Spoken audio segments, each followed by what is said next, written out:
Una noche caliente en el corazón de México. Una noche caliente en pleno invierno. En el frío de la Sierra Mexicana, en una fábrica desconocida donde trabajaba, un hombre se me acercó y me dijo que fuéramos a su casa. Tenía miedo, pero no tenía otra opción. Esa noche, en su casa, pasé una noche verdaderamente caliente. ¿Qué creen que pasó? Amigos, su suscripción y su me gusta siempre son una gran ayuda. ¿Desde dónde están escuchando esta historia? Déjenmelo en los comentarios. Mi nombre es Karina, soy una mujer de 26 años, nacida y criada en Vladivostok, Rusia. Mi ciudad natal es un puerto en el lejano oriente ruso, un lugar hermoso donde el mar y las montañas se encuentran. Pero la belleza no llena el estómago. Mi padre me crió con una pequeña tienda de abarrotes, pero desde hace unos años sufría complicaciones por la diabetes. Las facturas del hospital crecían como una bola de nieve. Aunque se dice que el sistema de salud en Rusia es gratuito, para recibir un tratamiento adecuado, al final, se necesita dinero. El estado de mi padre empeoraba y yo no tenía muchas opciones. Los trabajos en Vladivostok eran limitados y el salario era miserablemente bajo. Mis amigas, una por una, se iban a México. Decían que trabajando en las maquiladoras de allá, se podía ganar hasta 3 veces más que en Vladivostok. Después de mucho pensarlo, yo también tomé una decisión. Decidí ir a trabajar a una fábrica en México. A través de una agencia de colocación, obtuve una visa de trabajo para una empresa manufacturera en Querétaro. El contrato era por 3 años. Pensé que si trabajaba duro durante 3 años, podría pagar el tratamiento de mi padre e incluso abrir una pequeña tienda. Mi madre me tomó las manos con fuerza y me pidió que me cuidara mucho. Todavía recuerdo vívidamente cómo contenía las lágrimas. Después de decidir ir a México, actué de inmediato. El vuelo desde Vladivostok, con escalas, fue largo y agotador. Al salir del aeropuerto, el clima invernal de México me recibió. Mi primera impresión fue que era más cálido de lo que pensaba. Vladivostok ya estaba a 15 grados bajo cero, mientras que en Querétaro la temperatura era de unos 5 grados. Me sentí aliviada. Esto es soportable, pensé. Tomé el auto que la empresa envió y me dirigí a la fábrica. Después de 1 hora y media de viaje, llegamos. La fábrica estaba en un parque industrial, más aislado de lo que imaginaba. Alrededor solo había campos secos, milpas y un pequeño pueblo a lo lejos. El edificio de la fábrica era grande y de un color gris monótono. Llevé mi equipaje a la oficina de administración. Un empleado que hablaba algo de ruso me dio una explicación básica. Los dormitorios estaban en un edificio de 2 pisos detrás de la fábrica y compartiría la habitación con otras 5 mujeres. Al entrar en el dormitorio, me sentí un poco desconcertada. Las condiciones eran mucho peores de lo que esperaba. En una habitación estrecha, había 3 literas apretujadas. La ventana era pequeña y las paredes parecían delgadas láminas de tabla roca. La única calefacción era un pequeño calentador eléctrico. Mis compañeras de cuarto eran todas trabajadoras rusas, la mayoría mayores que yo, que llevaban desde unos meses hasta más de 1 año trabajando allí. Me recibieron con rostros inexpresivos. No eran ni amables ni groseras. Simplemente reaccionaron como si una persona nueva más se hubiera sumado al grupo. Solo una de ellas me habló. Su nombre era Elena, y parecía tener unos 35 años. Me explicó brevemente las reglas del dormitorio y el horario de la fábrica. Su tono de voz era seco, pero me dio toda la información necesaria. Esa primera noche, no pude dormir bien.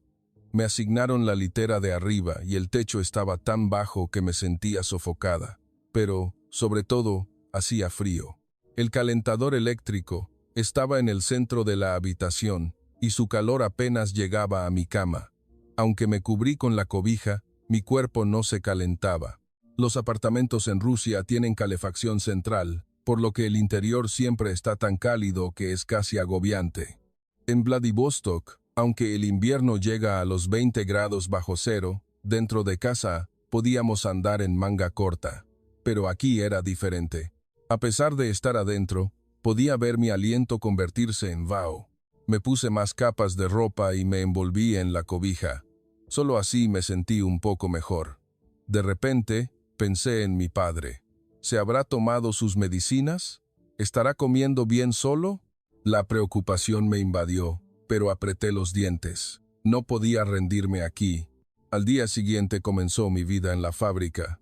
Entraba a las 8 de la mañana y salía a las 6 de la tarde.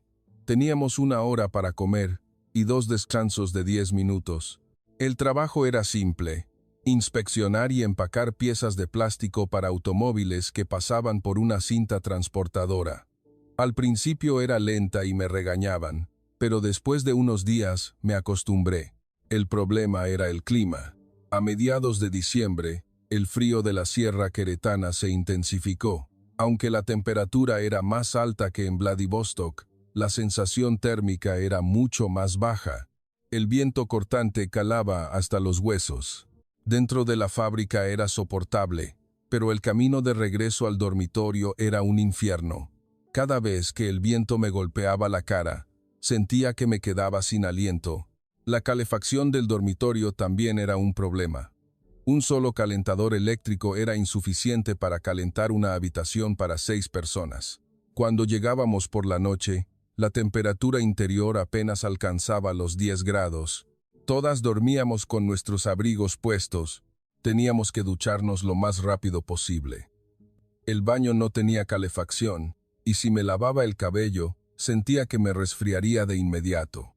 Después de una semana, entendí por qué mis compañeras rusas no mostraban ninguna expresión. La vida aquí era una cuestión de supervivencia. No había espacio para mostrar emociones. Todos los días nos levantábamos a la misma hora, hacíamos el mismo trabajo y comíamos la misma comida. Solo descansábamos un día a la semana. Mi sueldo era de unos 12,000 pesos al mes, pero después de deducir el costo del dormitorio y la comida, me quedaban unos 8,000. Era casi 4 veces más de lo que ganaba en Vladivostok, pero no era feliz. Aún así, aguanté. Pensar en mi padre me daba fuerzas. Hacíamos una videollamada todos los domingos. Él decía que estaba bien, pero podía ver que su rostro estaba más demacrado. Le decía que pronto le enviaría dinero y que no se preocupara por las medicinas. Él siempre me respondía que no me esforzara demasiado. En la fábrica también había muchos empleados mexicanos. La mayoría eran supervisores o técnicos. Apenas se relacionaban con nosotros, los trabajadores extranjeros. Comíamos en comedores separados y teníamos diferentes áreas de descanso. Solo nos veíamos cuando daban instrucciones de trabajo. Como yo apenas hablaba español, el empleado que sabía ruso actuaba como intérprete. Así pasó un mes. A finales de diciembre, el clima se volvió aún más frío. El viento se colaba por las rendijas de la ventana del dormitorio y por la noche sentía que mi cuerpo se congelaba. Dormía con 3 cobijas, pero al despertar por la mañana, mi cuerpo estaba rígido. Empecé a sentir síntomas de resfriado, pero no podía faltar. Si lo hacía, me lo descontarían del sueldo. Ese día, como cualquier otro, estaba trabajando en la fábrica. Sentí un mareo, pero lo ignoré. De repente, mi vista se nubló y mi cuerpo se tambaleó. Una compañera rusa que trabajaba a mi lado me sostuvo y llamó a un supervisor. Así fue como me encontré cara a cara por primera vez con un empleado mexicano. Su nombre, como supe más tarde, era Javier Morales. Javier era un hombre mexicano de 38 años.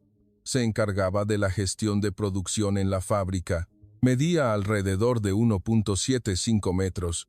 No era muy alto, pero tenía una complexión robusta y una mirada tranquila. Al verme tambalear, se acercó rápidamente y me trajo una silla. Llamó al intérprete para preguntar por mi estado, y yo solo pude decir que estaba un poco mareada. Javier negó con la cabeza. A través del intérprete, me dijo que me tomara el resto del día libre y descansara. Insistí en que estaba bien, pero él fue firme. Dijo que si trabajaba así y ocurría un accidente grave, sería un problema mayor. Al final, regresé temprano al dormitorio. No había nadie en la habitación. Todas estaban trabajando. Me acosté en la cama y me cubrí con la cobija. Sentía escalofríos y parecía que tenía fiebre. Habría pasado una hora. Escuché que alguien llamaba a la puerta del dormitorio. Me levanté con dificultad y abrí. Era Javier. Llevaba una bolsa de plástico que contenía un caldo de pollo caliente y un medicamento para la gripe. Lo miré, sorprendida. Me hizo un gesto para que lo tomara y lo acepté torpemente. Javier me dijo en un inglés sencillo: come, toma la medicina y descansa. Luego, se fue. Me quedé mirando su espalda, atónita. ¿Por qué se preocupaba tanto por mí? En Rusia, era raro que un jefe cuidara así a un empleado enfermo. Mientras comía el caldo caliente, sentí un nudo en la garganta. Era la primera vez en meses que sentía la calidez de alguien. Al día siguiente, me sentía un poco mejor y fui a trabajar. Javier pasó por mi puesto y me preguntó, en un inglés simple y sin intérprete, si estaba bien. Le respondí que gracias. Él sonrió amablemente y siguió su camino. A partir de ese día, empecé a fijarme en Javier. Era una persona ocupada, siempre recorriendo la fábrica y revisando las líneas de producción. Unos días después, a la hora del almuerzo, me volví a encontrar con Javier frente al comedor de la fábrica. Se acercó y me entregó 2 pequeños calentadores de manos. Me dijo que hacía frío y que los llevara en los bolsillos. Me sorprendí de nuevo. ¿Todos los mexicanos eran así de amables? Más tarde supe que Javier a veces tenía esos pequeños gestos con otros trabajadores extranjeros. No era algo especial solo para mí, pero agradecí su pequeña amabilidad. La vida aquí era tan desoladora. Todos los días eran una repetición. Hacer el mismo trabajo y volver al frío dormitorio. No podía tener conversaciones profundas con mis compañeras rusas. Todas estaban demasiado ocupadas con sus propias vidas como para tener tiempo. Me sentía cada vez más sola. Fue entonces cuando un hombre empezó a hablarme. Se llamaba Igor, un ruso de 32 años. Había llegado a la fábrica 3 meses antes que yo. Vivía en el dormitorio de hombres y trabajábamos en la misma línea de producción. Al principio, Igor fue amable. Me enseñó a adaptarme a la vida en la fábrica y me recomendó qué comprar en el Oxxo. Pero poco a poco, su actitud cambió. Me hablaba con demasiada frecuencia y me invitaba a cenar después del trabajo. Yo lo rechazaba diciendo que estaba cansada, pero él insistía. También me propuso ir a conocer el centro de la ciudad el fin de semana. Me sentía agobiada. Igor no parecía una mala persona, pero por alguna razón me incomodaba. Una noche, Igor se me acercó de nuevo. Esta vez fue más directo. Me dijo que yo le gustaba y que quería pasar tiempo conmigo. Sorprendida, lo rechacé. Le dije que había venido a trabajar, no a buscar una relación. Igor pareció decepcionado, pero dijo que lo entendía. Sin embargo, su mirada no era normal.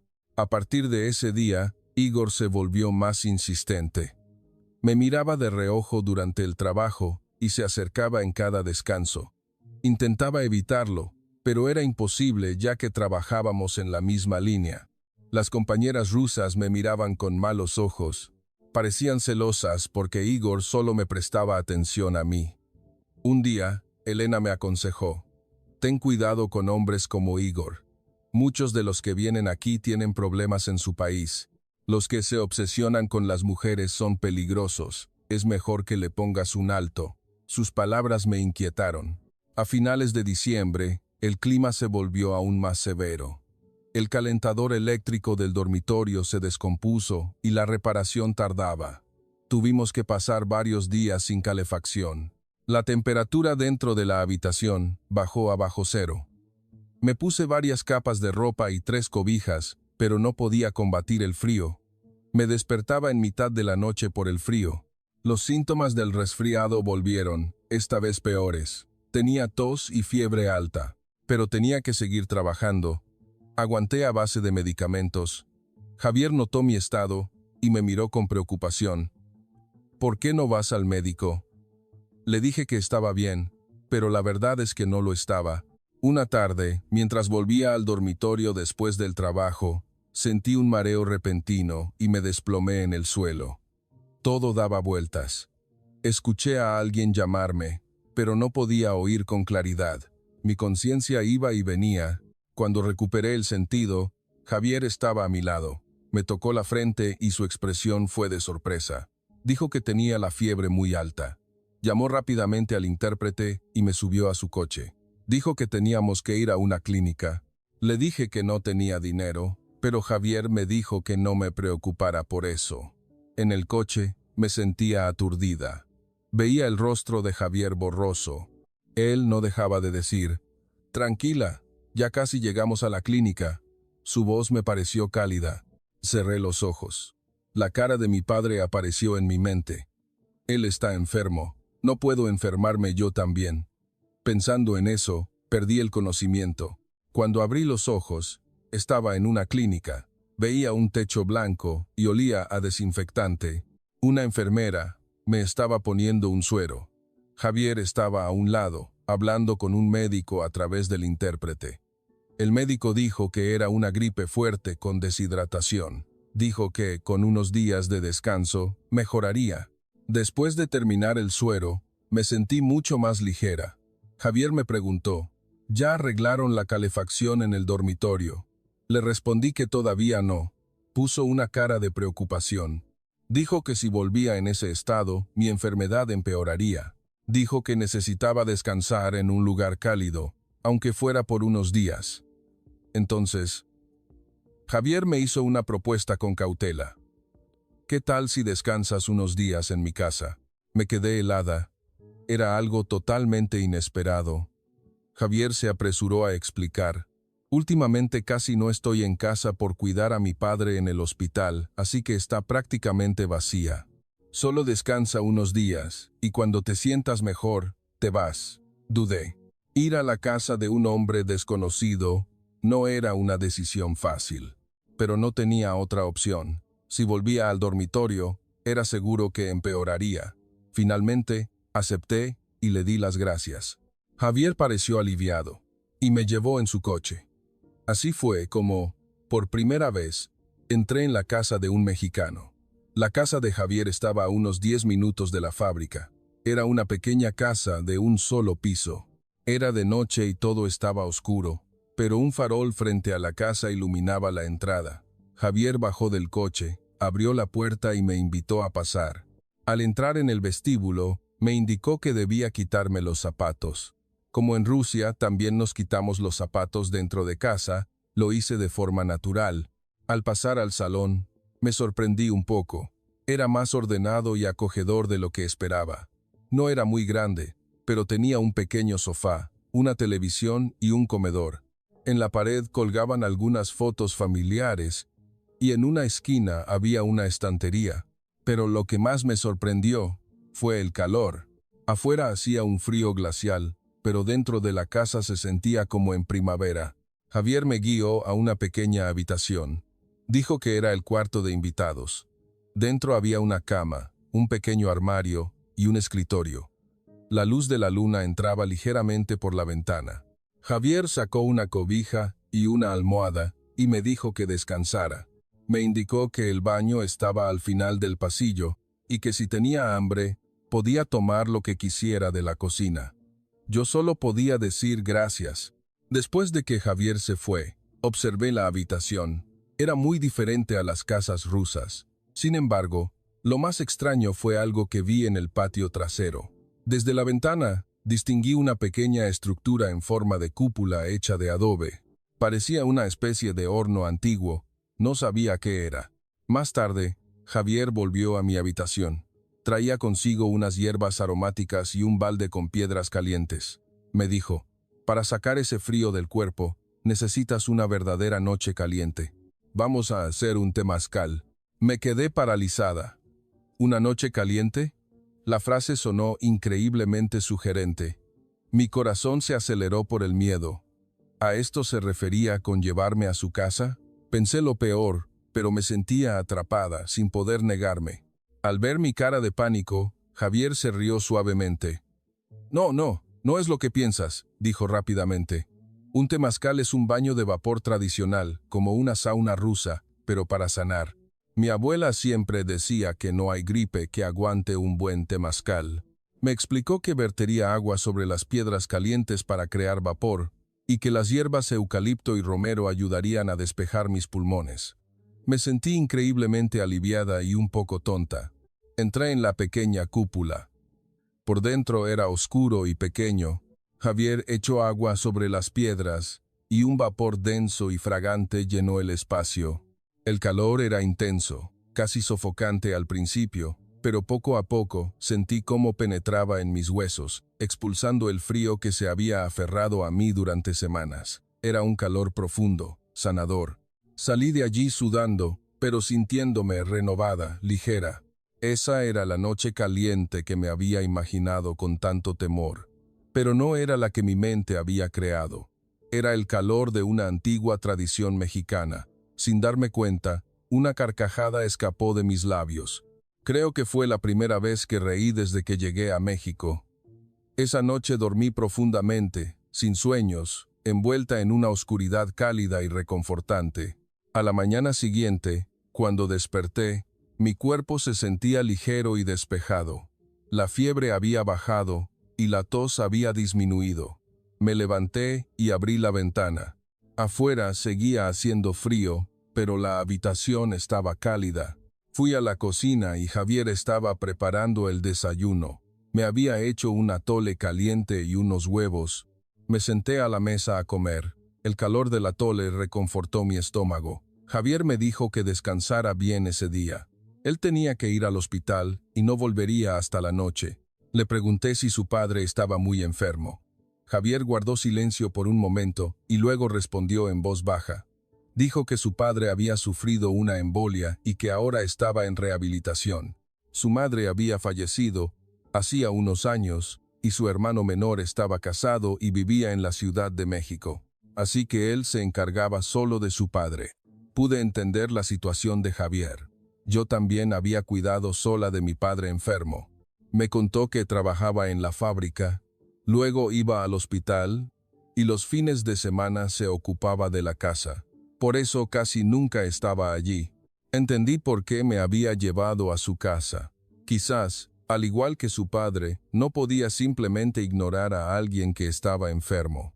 Después de que Javier se fue, me quedé sola en la casa.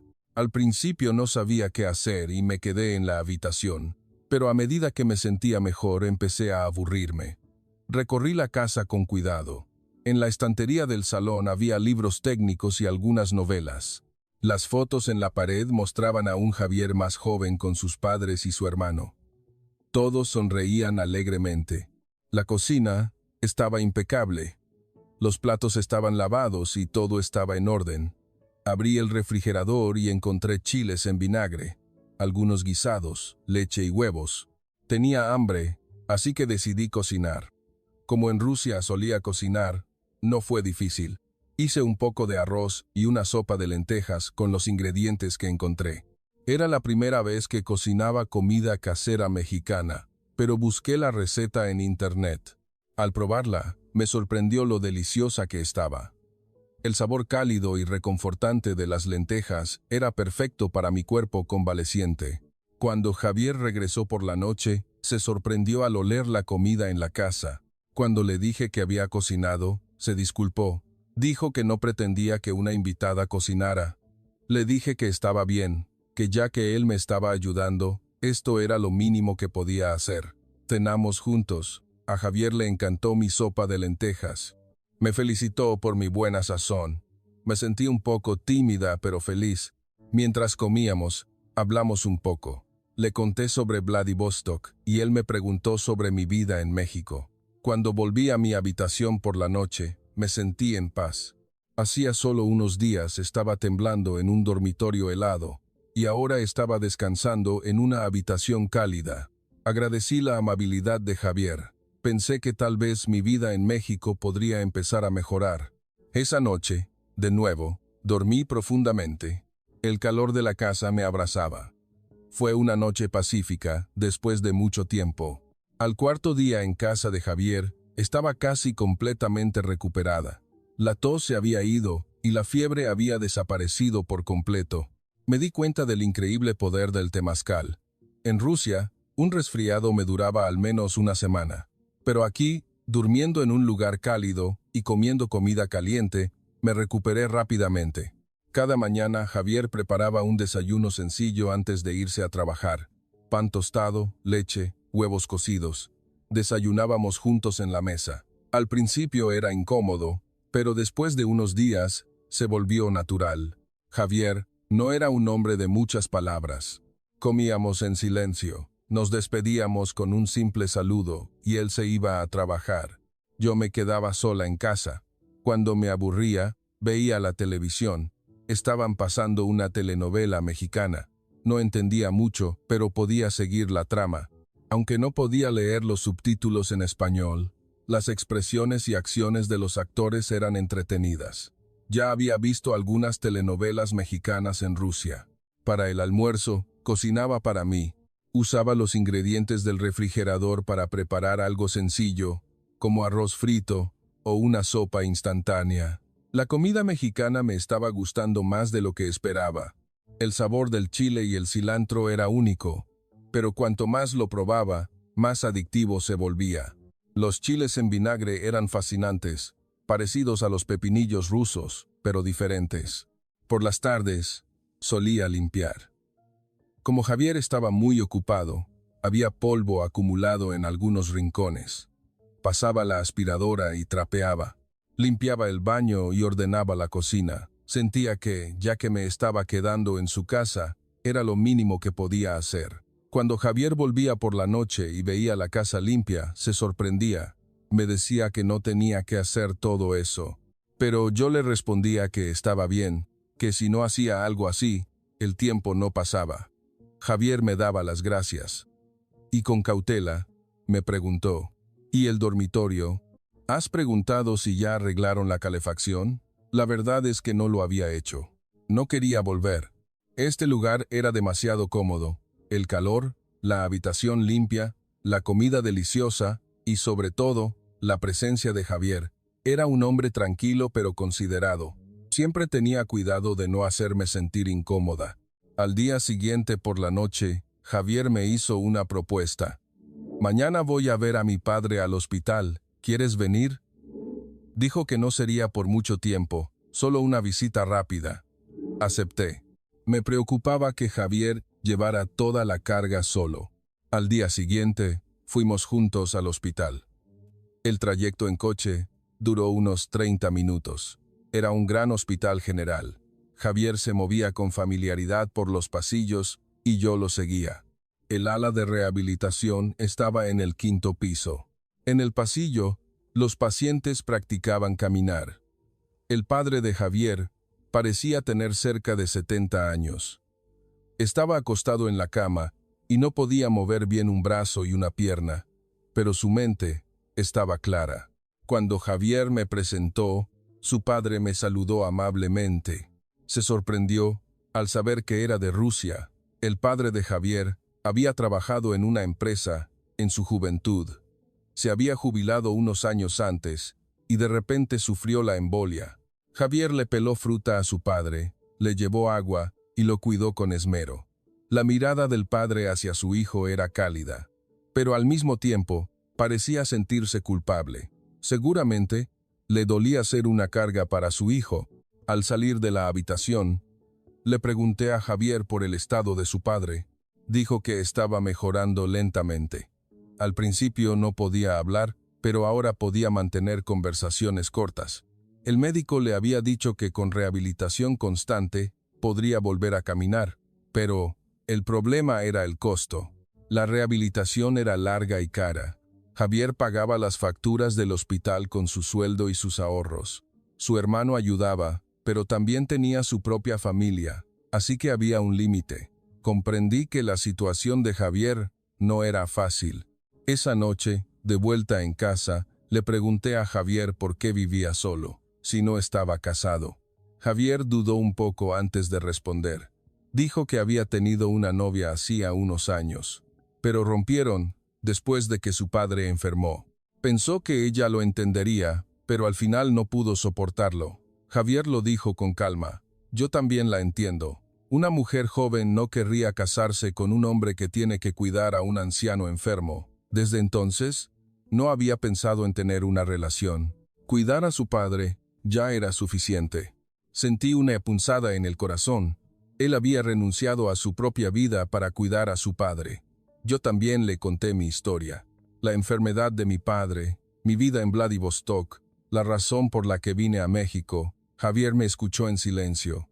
Y luego dijo: nos parecemos. Ambos estamos caminando por un sendero difícil por nuestras familias. Asentí. Tenía razón. Esa noche, tomé una decisión. Decidí aguantar un poco más. La vida en México era dura, pero también había gente buena como Javier. También había momentos cálidos, como el temazcal. Decidí no rendirme, por mi padre y por mí misma. Al quinto día, recibí un mensaje de que la calefacción del dormitorio ya estaba arreglada. Tenía que volver. Javier me dijo que podía quedarme hasta que estuviera completamente recuperada, pero sentí que ya había abusado suficiente de su hospitalidad.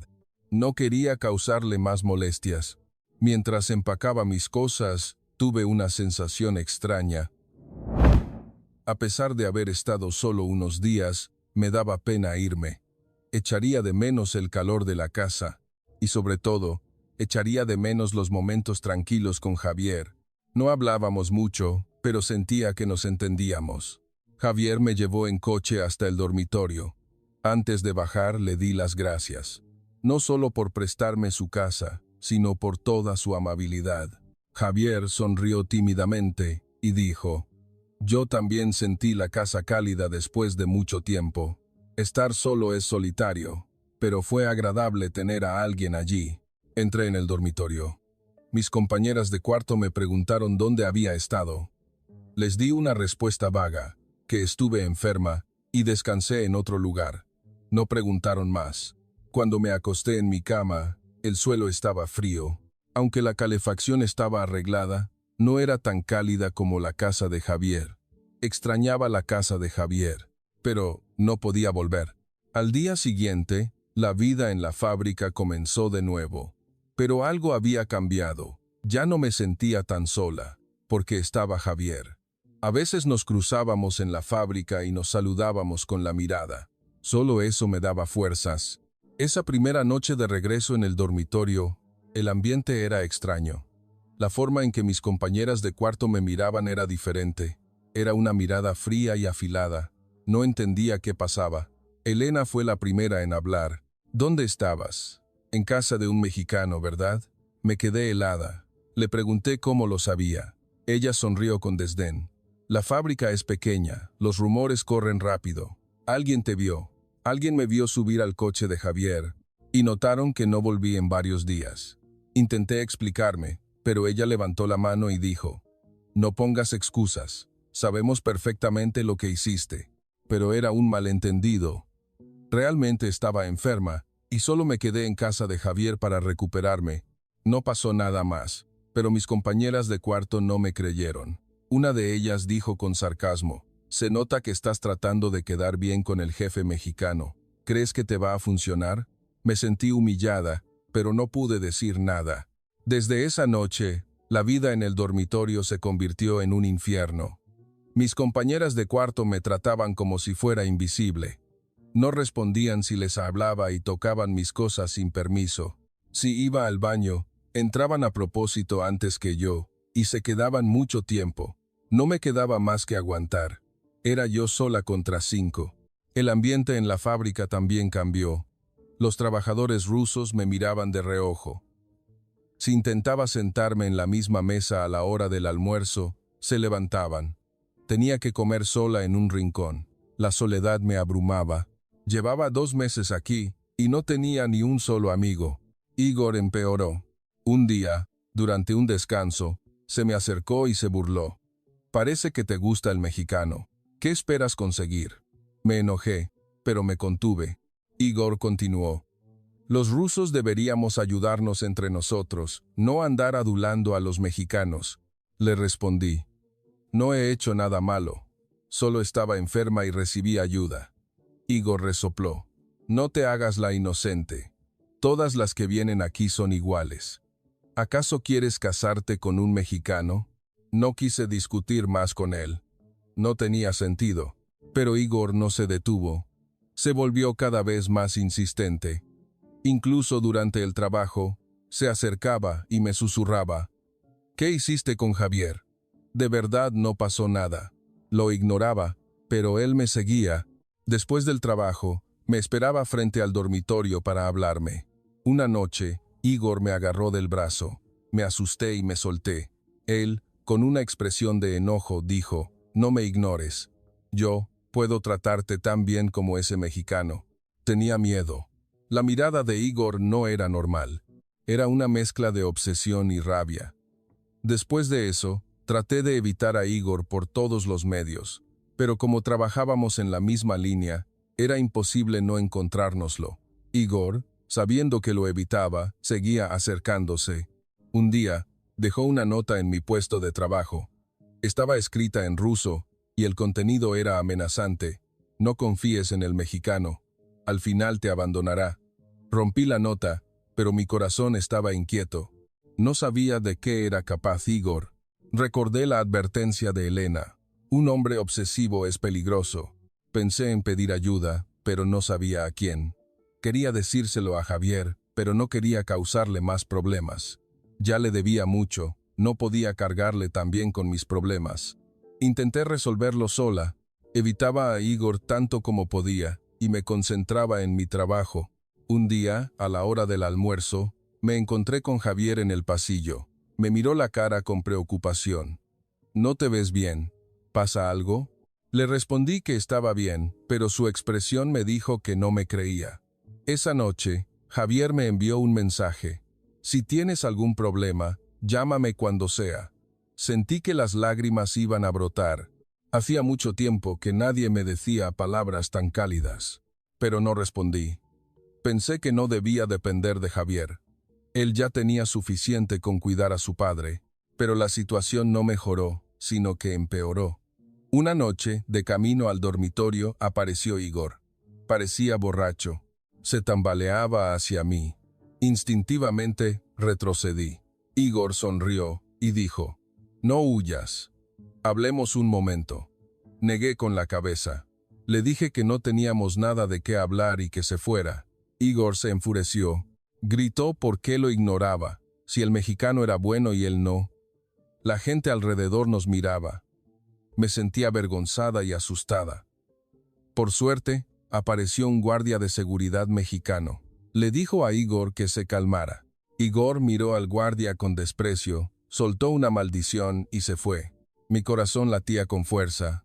Comprendí que ya no podía soportarlo sola. Esa noche, tomé una decisión. Se lo contaría a Javier. Ya no podía manejarlo sola. Igor se estaba volviendo cada vez más peligroso y yo tenía miedo. A la mañana siguiente, busqué a Javier tan pronto como llegué al trabajo. Estaba en su oficina. Con cuidado, le expliqué la situación, que Igor me estaba acosando y que tenía miedo. El rostro de Javier se endureció. Me preguntó seriamente desde cuándo pasaba esto y de qué manera me acosaba. Le conté todo. La nota, el incidente del hombre borracho. Javier parecía furioso. Pero no conmigo, sino con Igor. Dijo, «Yo me encargaré. No te preocupes más». Me sentí aliviada, pero también preocupada.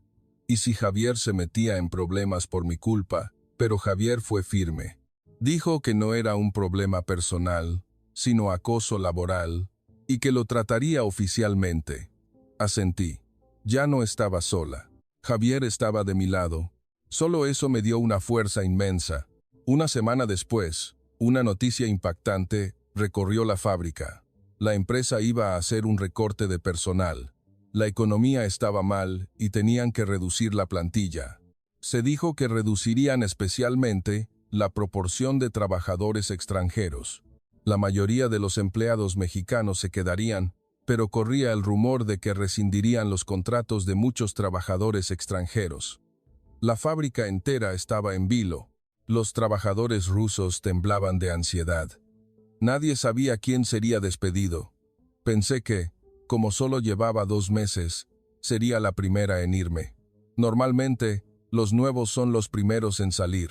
Mi corazón se sentía pesado. Apenas había empezado a enviar dinero para el tratamiento de mi padre y ya tenía que volver. Elena parecía tranquila. Como llevaba más de un año trabajando, parecía pensar que estaba a salvo. Pero mis otras compañeras estaban ansiosas. Especialmente las que habían llegado recientemente, estaban aterradas. Yo era una de ellas. Le pregunté a Javier si me despedirían. Él puso una cara de preocupación. Dijo que aún no se había decidido exactamente quién se iría, pero que era muy probable que se enfocaran en los recién llegados. Sentí que mi mundo se derrumbaba. Apenas empezaba a adaptarme, y ya se acababa. Javier dijo que haría todo lo posible, que le diría a sus superiores que yo era una empleada dedicada, pero que la decisión final no era suya, sino del Departamento de Recursos Humanos. Le dije que entendía, pero no parecía haber esperanza. Esa noche, hice una videollamada con mi padre en Vladivostok. Al ver mi expresión, me preguntó si pasaba algo. Le mentí y le dije que todo estaba bien. No quería preocuparlo, pero él pareció saberlo todo. Me dijo que si era demasiado difícil, que volviera, que era mejor estar juntos en casa. Sentí un nudo en la garganta. Quería volver, pero no podía. ¿Qué pasaría con el tratamiento de mi padre? ¿Cómo se las arreglaría solo sin mí? Me contuve. Miré la pantalla, sonreí y le dije, «Pronto te enviaré dinero, así que no escatimes en medicinas». Mi padre asintió y sonrió, pero sus ojos estaban húmedos. Con la mala situación, Igor se volvió aún más audaz. Al enterarse del recorte de personal, se envalentonó. Como de todos modos podrían despedirlo pronto, no tenía nada que perder. Me seguía descaradamente, aparecía en cada descanso y me esperaba frente al baño. Un día dejó otra nota en mi puesto. Esta vez, el contenido era más aterrador. «Si no puedes vivir en México, volvamos juntos a Rusia. Yo me haré cargo de ti». Sentí un escalofrío. Igor estaba completamente fuera de sí. Le volví a hablar a Javier. Le dije que Igor había empeorado. Javier, con cara de enojo, dijo que lo reportaría a sus superiores. Pero yo dudé. Si causaba problemas, era más probable que fuera yo la primera en ser despedida. Desde el punto de vista de la empresa, querrían deshacerse primero de los empleados problemáticos. Javier entendió mi preocupación, pero dijo que no podían dejar a Igor así, que primero le daría una advertencia extraoficial. Al día siguiente, Javier llamó a Igor para hablar con él. No sé exactamente qué le dijo, pero después de eso, Igor se calmó un poco. Sin embargo, la forma en que me miraba seguía siendo escalofriante. A principios de febrero, la empresa hizo un anuncio oficial. 15 trabajadores extranjeros serían despedidos. Trabajarían hasta finales de marzo y luego tendrían que irse. La lista se publicaría en una semana. Temblaba de ansiedad. No podía dormir bien por las noches. Javier intentaba consolarme. Me decía que no perdiera la esperanza, que aún no se había decidido nada. Dijo que había propuesto a sus superiores que me dejaran, que les había dicho que era diligente y trabajaba bien, pero que no podía garantizar el resultado. Se lo agradecí, pero al mismo tiempo me sentí culpable. Javier se estaba esforzando por mí. Pasó una semana. Era el día de la publicación de la lista. Tan pronto como llegué al trabajo, vi un papel pegado en el tablero de anuncios. La gente se agolpaba para verlo. Yo también me acerqué con el corazón en un puño. Leí la lista lentamente desde arriba. No vi a mi nombre. La leí hasta el final, pero no estaba. No podía creerlo. La revisé una vez más. Realmente, mi nombre no estaba allí. Había sobrevivido. Mi corazón latía con fuerza. Sentí alivio, pero también culpa. Personas que llevaban más tiempo que yo estaban en la lista. El nombre de Elena también estaba allí. Elena estaba en shock. Protestó, diciendo que llevaba más de un año trabajando, ¿por qué tenía que irse ella? Pero fue inútil. La decisión de la empresa no se revocó. A partir de ese día, Elena y los demás despedidos me miraban con resentimiento. El ambiente en el dormitorio era el peor. Elena me ignoraba abiertamente. Las otras compañeras de cuarto también. Alguien susurró. Sobrevivió por quedar bien con el mexicano. ¡Qué injusto! No podía defenderme, porque era cierto que Javier me había ayudado, pero no había sobrevivido de forma injusta. Trabajé diligentemente, nunca llegué tarde ni falté. Javier simplemente le había hecho saber a la empresa mis méritos, pero para los despedidos era incomprensible. Si yo hubiera estado en su lugar, probablemente habría pensado lo mismo. Igor no estaba en la lista. Él también había sobrevivido, pero al saber que yo me quedaba, su obsesión aumentó. Una noche, me estaba esperando frente al dormitorio. Traté de evitarlo, pero me bloqueó el paso. Igor dijo, «Ahora que ambos nos quedamos, estemos juntos, yo te protegeré. Sé que las rusas te odian. Solo yo te entiendo». Lo rechacé. Le dije que prefería estar sola, que solo pensaba en mi familia. El rostro de Igor se desfiguró. Me agarró el brazo con fuerza. Me dolió, pero no grité. Me amenazó, «No confíes en el mexicano. Al final te abandonará. Cuando eso pase, ven a mí». Me solté de su mano y le dije con firmeza, «Eso nunca pasará. No vuelvas a hacerme esto». Igor se burló. «Ya veremos. Te arrepentirás». Dijo eso y se fue. Me quedé allí, paralizada. Una mezcla de miedo y rabia me invadió. Esa noche, llamé a Javier. Le conté todo. La amenaza de Igor, el acoso en el dormitorio, mi ansiedad. Javier me escuchó en silencio. Y luego dijo, «¿Por qué no vienes a mi casa por un tiempo? La situación parece peligrosa. Me preocupa dejarte sola». Dudé. Me sentía mal por volver a ser una carga para él. Pero no tenía otra opción. El dormitorio ya no era un lugar seguro. Acepté. Javier me dijo que empacara mis cosas al día siguiente, que pasaría a recogerme después del trabajo. Colgué el teléfono y suspiré. De nuevo, tenía que depender de Javier. Al día siguiente por la noche, Javier llegó con su coche. Empaqué mis cosas rápidamente. No tenía mucho, un par de cambios de ropa y mis artículos de aseo. Mis compañeras de cuarto me vieron empacar, pero no dijeron nada, más bien parecían aliviadas. Salí del dormitorio sin despedirme. Al subir al coche de Javier, sentí que alguien me observaba. Miré hacia atrás y vi a Igor mirándome desde la ventana del dormitorio de hombres. Su expresión era sombría. Me subí rápidamente al coche y Javier arrancó. Por el retrovisor, vi que Igor seguía allí, de pie. Tuve un mal presentimiento. Llegamos a casa de Javier. Aunque era la segunda vez que venía, seguía sintiéndose cálida. Al entrar, sentí el calor de inmediato. Esta vez, en lugar de la habitación de invitados, me instalé en un pequeño ático, un tapanco. Javier se disculpó. Dijo que su padre sería dado de alta pronto y que necesitaba tener la habitación de invitados libre. El tapanco era pequeño pero acogedor. Tenía un techo inclinado, una pequeña ventana, una cama y un escritorio. Deshice mi equipaje y sentí un gran alivio. Por fin, me sentía segura. Esa noche, cené con Javier y hablamos. Javier me contó que su padre había mejorado mucho. Ya podía caminar solo y hablaba con claridad. Sería dado de alta la próxima semana. Le dije que me alegraba mucho. Javier sonrió y me dio las gracias. Pasaron unos días. Fueron días de paz. Íbamos juntos al trabajo por la mañana y volvíamos juntos por la noche. Yo ayudaba con las tareas de la casa y Javier me lo agradecía. Nos fuimos acercando de forma natural.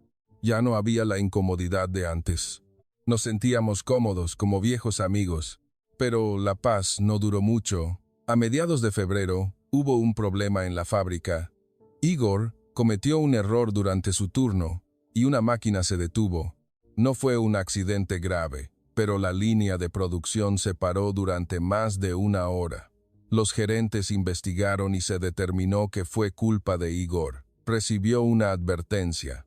Una más y sería despedido. Parecía furioso. A la hora del almuerzo, vino a buscarme. Dijo que era mi culpa. que se había distraído por mi culpa, que todo era mi responsabilidad. No podía creerlo. ¿Qué había hecho yo? Pero Igor no estaba en su sano juicio. Solo me veía a mí, obsesionado, sin ver nada más. No le hice caso y me fui. Igor me siguió, pero como había otros empleados, no se atrevió a acercarse más. Esa noche, esperaba el coche de Javier en el estacionamiento de la fábrica. De repente, apareció Igor. Parecía haber bebido. Se tambaleaba hacia mí. Instintivamente, retrocedí. Igor me agarró del brazo. Intenté soltarme, pero era muy fuerte. Igor acercó su cara a la mía y dijo, «¿Por qué me evitas? ¿Qué tiene de bueno ese mexicano? Yo puedo tratarte mejor. Volvamos juntos a Rusia». Tenía miedo. No había nadie alrededor. En ese momento, apareció Javier. Vio a Igor y le dijo con firmeza, «Suéltala. Si no la sueltas ahora mismo, llamaré a la policía». Igor miró a Javier con odio. Lo insultó en ruso. Javier no entendió las palabras, pero sí el tono.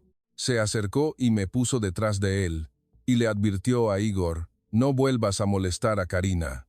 Esto es acoso laboral y es un delito. Tenemos pruebas. Si te denuncio, solo tú saldrás perdiendo». Igor se burló, pero retrocedió un paso. Me miró por última vez y dijo, «Te arrepentirás.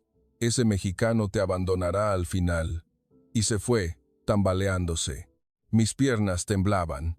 Javier me ayudó a subir al coche. Con manos temblorosas, me puse el cinturón de seguridad. En el coche, Javier me preguntó si estaba bien. Asentí, pero las lágrimas empezaron a correr por mis mejillas. La emoción contenida explotó.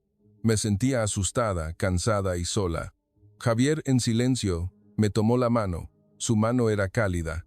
Al llegar a casa, Javier me preparó un té caliente. Me senté en el sofá, bebiendo el té y tratando de calmarme. Javier se sentó a mi lado y dijo en voz baja, «Mañana presentaré una denuncia formal en la empresa. No podemos dejar que Igor se salga con la suya». Me preocupé. Si el asunto se hacía más grande, podría ser incómodo para mí también. Pero Javier fue firme. «Esto no es algo que debas tolerar. Es mi deber protegerte». Sus palabras me conmovieron. Hacía mucho tiempo que alguien me decía que me protegería. En Rusia, siempre tuve que proteger a mi padre. En México, tuve que soportarlo todo sola. Pero ahora, estaba Javier. Al día siguiente, Javier cumplió su promesa y presentó la denuncia en la empresa. Los gerentes iniciaron una investigación y yo también di mi declaración. Otros empleados testificaron haber visto a Igor siguiéndome. Las pruebas eran suficientes. Igor recibió una advertencia severa y una orden de no acercarse a mí. Estaba furioso, pero no podía hacer nada. Una más y sería despedido. Se limitaba a mirarme con odio desde lejos, pero ya no se acercaba. Me sentía aliviada. Por fin, la paz había llegado. Esa noche, al volver a casa de Javier, sentí que todo había terminado. Le dije a Javier que estaba muy agradecida, que no sabía qué habría sido de mí sin él. Javier dijo que solo había hecho lo correcto, pero yo sabía lo grande que había sido su ayuda. Nos sentamos en el sofá en silencio. Encendimos la televisión, pero no podíamos concentrarnos. Miré a Javier de reojo. Parecía cansado. Debió haber sido difícil para él por mi culpa. Sentí una mezcla de gratitud y culpa. Javier fue el primero en hablar. Me preguntó, «¿Cómo es tu vida en México? ¿No es difícil?». Le respondí con sinceridad, «Es difícil, pero no puedo rendirme. Tengo que aguantar por mi padre». Javier asintió. «Yo también. Aguanto por mi padre». Nos miramos. En ese momento, algo nos conectó. Éramos dos personas que sufrían el mismo dolor y sentían la misma responsabilidad. Me sentía atraída por Javier. No podía negarlo más. Me pregunté si él sentiría lo mismo, pero no me atreví a preguntar. Tenía demasiado miedo. A finales de febrero, el padre de Javier fue dado de alta. Fui con Javier al hospital a recogerlo. El señor había mejorado mucho. Podía caminar con un bastón y hablaba con más claridad. En el coche, el padre de Javier me dio las gracias. Dijo que Javier le había hablado mucho de mí, que nos habíamos apoyado mutuamente en un momento difícil. Me sentí avergonzada. Era yo quien le debía todo, pero el Señor lo decía de corazón.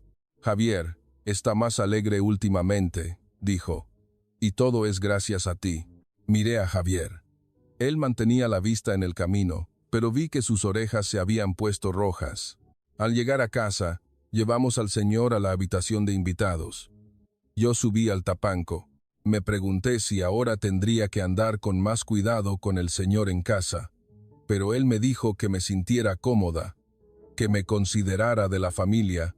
Esas palabras me llegaron al corazón. Hacía mucho tiempo que no oía la palabra familia. A principios de marzo llegaron buenas noticias de la empresa. El recorte de personal había terminado y los contratos de los empleados restantes serían estables. Podría trabajar al menos un año más. Además, dijeron que habría un pequeño aumento de sueldo para los empleados diligentes. Estaba feliz. Ahora podría enviar más dinero a mi padre. Revisé el dinero que había ahorrado. De los 4 meses de sueldo, después de mis gastos, había juntado unos 40,000 pesos. En rublos, era una cantidad considerable. Se lo envié a mi padre a través de una agencia. Cuando hablé con él por videollamada, lloró. Me dio las gracias y dijo que lo usaría con cuidado. Dijo que por un tiempo no tendría que preocuparse por las medicinas. Me sentí feliz. Esta era la razón por la que había venido a México, para ayudar a mi padre. Aunque fue difícil, lo había logrado. A mediados de marzo, una noche, Javier y yo estábamos sentados en el sofá del salón. Su padre ya se había acostado y la casa estaba en silencio. La televisión mostraba una telenovela, pero no le prestábamos atención. Era un silencio cómodo. Javier rompió el silencio. Me preguntó, ¿cuáles son tus planes para el futuro? ¿Piensas quedarte en México? Lo pensé un momento. La verdad es que no tenía un plan claro. Pensaba cumplir mi contrato de 3 años y luego decidir, pero ahora las cosas eran un poco diferentes. Le respondí con cautela. Si es posible, me gustaría quedarme más tiempo en México. Me ha empezado a gustar este lugar, especialmente porque estás tú. Lo dije. Y al terminar, me arrepentí. Fui demasiado directa, pero Javier sonrió. Una sonrisa cálida. Y él también habló. A mí también me gusta que estés aquí, Karina. Al principio solo quería ayudarte, pero ahora siento que no podría estar sin ti. Mi corazón se aceleró. ¿Era una confesión? No estaba segura. Pero las siguientes palabras de Javier lo aclararon todo. Me tomó la mano y dijo seriamente, «Me gustas, como algo más que una amiga». Mi cara se puso roja.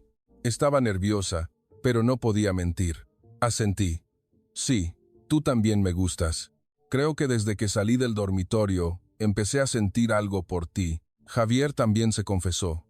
Dijo que le había pasado lo mismo, que desde que me vio desmayarme, se preocupó por mí, y que al verme dormir tan plácidamente en su casa, sintió que quería protegerme, pero no estaba seguro.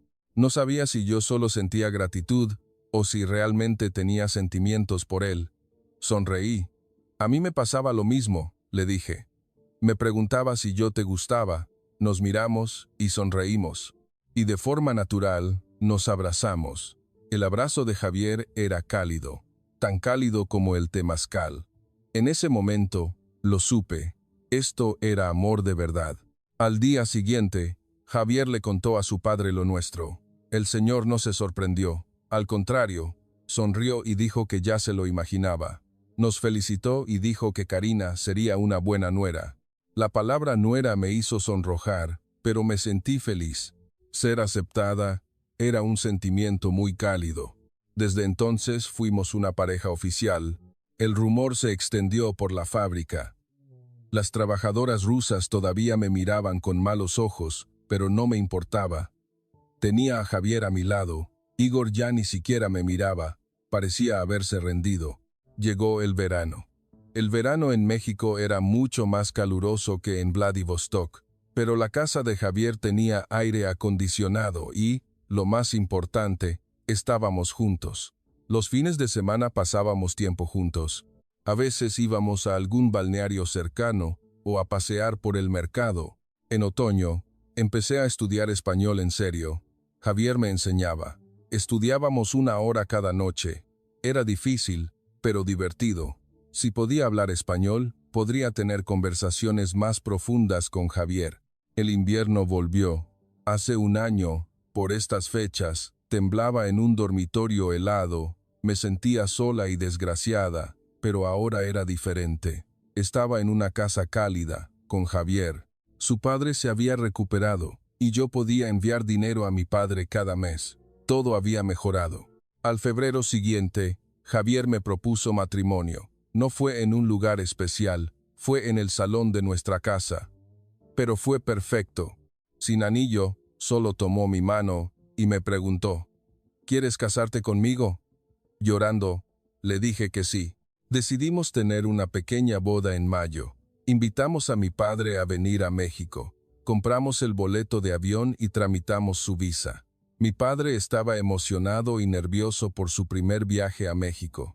Yo estaba ansiosa, quería presentarle a Javier y a su padre. Mientras preparaba la boda, era feliz. Era un futuro que no podría haber imaginado hace 1 año. La chica que lloraba sola en un dormitorio frío ahora preparaba su boda con el hombre que amaba. La vida, realmente, es impredecible. Una noche, estaba acostada con Javier. Afuera caía una lluvia de primavera. Le pregunté a Javier qué pensó la primera vez que me llevó a su casa. Él sonrió y respondió, solo quería ayudarte. Pero cuando te vi dormir tan feliz y en paz después del temazcal, sentí que eras especial. Yo también le conté lo sorprendida que estuve la primera vez que oí Noche Caliente, que gracias al temazcal recuperé mi salud, y gracias a él conocí el amor. Nos abrazamos y reímos.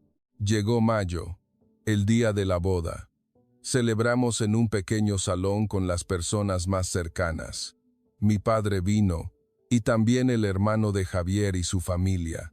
El padre de Javier se levantó, apoyado en su bastón, y nos dio un discurso. Nos miramos y pronunciamos nuestros votos. Prometimos amarnos y protegernos para siempre. Después de la recepción, pasé tiempo con mi padre. Me tomó la mano con fuerza y me dijo, «Has sufrido mucho. Ahora, sé feliz». Lloré, lágrimas de alegría. Mi padre miró a Javier y le dio las gracias. «Gracias por cuidar de mi hija». Javier sonrió y dijo que era lo natural. Nuestra luna de miel fue en la Riviera Maya. El mar era hermoso y la comida deliciosa, pero lo mejor de todo era simplemente estar con Javier. Caminamos por la playa, hablando de nuestro futuro. Decidimos que queríamos tener 2 hijos y empezamos a pensar en nombres. Al volver a México, seguí trabajando en la fábrica. Iba y venía con Javier. Ya no era una trabajadora extranjera. Era la esposa de Javier y un miembro de esta familia. Su padre me llamaba hija y me trataba con mucho cariño. Al otoño siguiente, volví a invitar a mi padre a México, esta vez para su tratamiento. Había oído que los hospitales en México eran mucho mejores que en Rusia. Llevamos a mi padre al hospital y pudimos conseguirle un buen tratamiento. El costo era alto, pero con Javier a mi lado podíamos soportarlo. A la primavera siguiente, supe que estaba embarazada. Javier, lleno de alegría, me levantó en brazos. Su padre nos felicitó y mi padre estaba feliz de saber que sería abuelo. Acaricié mi vientre y pensé, este bebé tendrá sangre mexicana y rusa. Heredará el calor de ambos países. Ahora, soy feliz. Es una vida que no podría haber imaginado hace 1 año y medio, cuando llegué a México en pleno invierno. El calor del temazcal derritió el frío de mi cuerpo, y el amor de Javier derritió el de mi corazón. Ahora puedo decir que México es mi hogar, y con Javier a mi lado, sé que puedo superar cualquier invierno. Cada noche al acostarme, pienso, una verdadera noche caliente es esto, dormir en paz, en una casa cálida, con la persona que amas. ¿Puede haber una noche más feliz? Tomo la mano de Javier con fuerza y me duermo, esperando que este calor continúe mañana. Mi historia termina aquí. Gracias por escucharme y acompañarme. Si la historia de hoy ha llegado a sus corazones, por favor suscríbanse y denle a me gusta. Un solo clic es una gran ayuda para producir estos videos. Recibimos historias reales de nuestros seguidores. A quienes seleccionamos su historia, les enviamos un pequeño regalo, así que anímense a participar. Hasta ahora, ha sido Flor y Estrella TV, nuestras historias, hermosas como las flores y brillantes como las estrellas. Nos vemos pronto con un nuevo video. Gracias.